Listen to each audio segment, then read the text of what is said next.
It wasn't too long ago that I went to a huge party at a craft brewery here in Birmingham. It's one of my favorite places to go around here. It's a renovated warehouse in a funky section of town with lots of brick and wood beams and giant floor-to-ceiling windows through which you can see the gleaming vats where they heat the hops and make their product. It's in an adjacent room. Charity that I have partnered with in my work here at UAB had sponsored the party. So after I entered the festive milieu, I made my way through a jostling, pulsing, pushing crowd to find the executive who had sent me the invitation. She immediately recognized me and thanked me for coming, and at least I'm pretty sure she thanked me for coming because I couldn't quite hear her over the bedlam of all the noise that was going about. Since she was about to address the crowd as soon as the song ended, she invited me to get a drink and enjoy myself. So I wove back through the crowd to the bar, toward the bar anyway, ordered their standard Pilsner and looked at all the unfamiliar faces around me. People yelled at each other. They had to yell at each other over the volume of the band and of the increasing noise of each other yelling because of the volume of the band. And some leaned in real close, ears right next to mouths.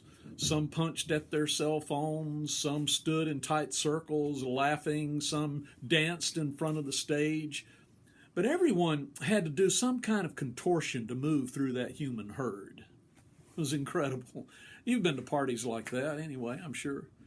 Well, I saw a door open, and it revealed the patio outside. Lights strung overhead in a crisscross pattern.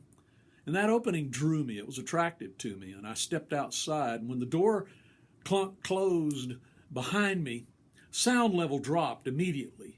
And I walked across to the railing at the edge of the patio. The sound dropped even further. A gentle wind whispered in the needles of a grove of loblollies there, the three-quarters moon backlit, the edges of clouds moving along through the night on the breeze.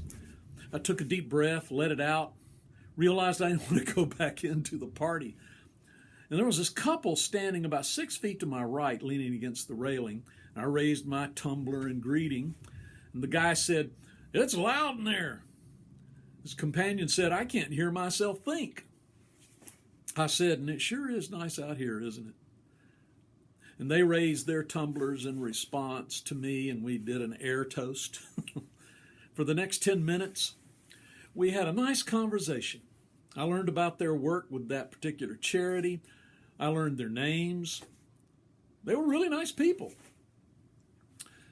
I thought of that party as I drove to UAB Hospital yesterday. Light traffic allowed for a wonderfully short commute. It struck me that the coronavirus has forced me, along with many of us, to exit our huge, jostling, pushing, pulsing party of a society.